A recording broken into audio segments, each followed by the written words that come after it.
नमामि। आज हम बात करेंगे लिच्छवी शब्द पर, वज्जी शब्द पर और वैशाली शब्द पर। हमारे यहाँ लिच्छवी भारतीय इतिहास में या विश्व इतिहास में बहुत ही महत्वपूर्ण शब्द है, क्योंकि लिच्छवी ही पहला गणराज्य है, लिच्छवी ही लोकतंत्र की जननी है। तो लिच्छवी शब्द की उत्पत्ति कहाँ से हुई, इसकी चर्चा हम करते हैं। लिच्छवी शब्द की उत्पत्ति के बारे में 8 कथाओं में इसका वर्णन मिलता है।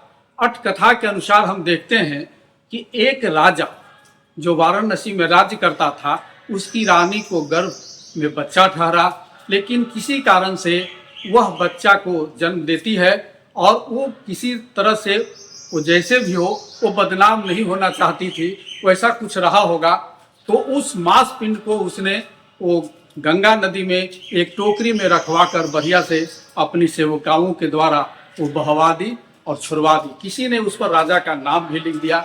वह बहते बहते चला जा रहा था, लेकिन गंगा किनारे, नदी किनारे किसी योगी ने देखा। उस टोकरी को योगी अपने पास लाता है और योगी उस मांस पिंड की सेवा करता है, सुरक्षित रखता है। तो उसमें से 2 शिशु निकलते हैं, एक मेल एक फीमेल, और दोनों को फिर दूध लाकर उसका परवरिश करने लगता है, पालन पोषण करने लगता है। और जब देखता है कि दूध जब उस बच्चे को पिलाया जा रहा है, जब वो दूध पीता है तो उदर में सारा चीज दिखाई दे रहा है। उदर मतलब पेट में सारा चीज दिख रहा है, मतलब पेट ऐसा लग रहा है जैसे ऊपर से कोई चमड़ा ही नहीं हो, उस पर कोई स्किन नहीं हो, या स्किन भी हो तो बहुत पतला हो। मतलब कहने का मतलब हुआ कि वह एक निश्छवि के रूप में था। निश्छवि का मतलब होता है नि मतलब नहीं, छवि मतलब चमड़ा या स्किन, उसमें कोई चमड़ा नहीं था, इसीलिए वह निश्छवि कहलाया। अगल बगल के लोग भी उसको देखे तो यही स्थिति था, इसीलिए वो सब निश्छवि कहते कहते वह निश्छवि से लिच्छवी हो गया, लिच्छवी। तो वो दोनों शिशु निश्छवि लिच्छवी के रूप में फेमस हुए कि वो दोनों लिच्छवी हुए। अब यह देखा गया कि जब बच्चे बड़े हुए, दोनों शिशु जब बड़े होते हैं तो उनका स्वभाव वो झगड़ालू था, वो झगड़ा करते थे। तो झगड़ा करने के कारण वहाँ के जो मतलब आश्रम के जिसमें सन्यासी रहता था, आसपास के जो गांव के बच्चे थे उनके साथ नहीं खेलना चाहते थे और उसको त्यागना चाहते थे, उसको भगाते थे कि तुम यहाँ से भागो, तुम्हारे साथ हम नहीं खेलेंगे। तो वह एक तरह से परित्यक्त हो गया, एक तरह से वह छोड़ देने योग्य हो गया, इसीलिए उसका नाम वज्जी पड़ा। वज्जी पाली शब्द है। वज्जी का मतलब होता है छोड़ देना, परित्याग कर देना। तो इसी से वज्जित्वा जैसे शब्द है छोड़ देना, यही से उसका नाम वज्जी आया। और जब यह बड़ा हुआ, जब दोनों शिशु बड़ा हुआ तो दोनों को गांव वालों ने आपस में शादी करा दिया, मतलब भाई बहन में शादी हो जाती है।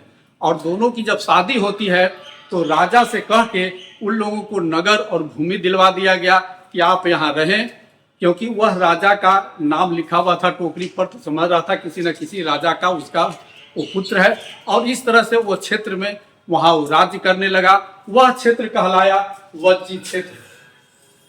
उन 2 लिच्छवियों के द्वारा जो राज्य किया जा रहा था क्षेत्र कहलाया वज्जी क्षेत्र। और उसकी जब शादी होती है उसे 16 जोड़ी संतान उत्पन्न होता है। जब 16 जोड़ी संतान उत्पन्न होता है तो निश्चित है उसको और बड़ा क्षेत्र चाहिए, और बड़ा करने की आवश्यकता पड़ी। उस क्षेत्र को जब बड़ा करने की आवश्यकता पड़ी तो उसको विशाल करने की आवश्यकता पड़ी, इसीलिए उसका नाम पड़ा वैशाली। जो विशाल बनाया गया, उस क्षेत्र को विशाल और नगर को जब विशाल बनाया गया वो वैशाली कहलाया।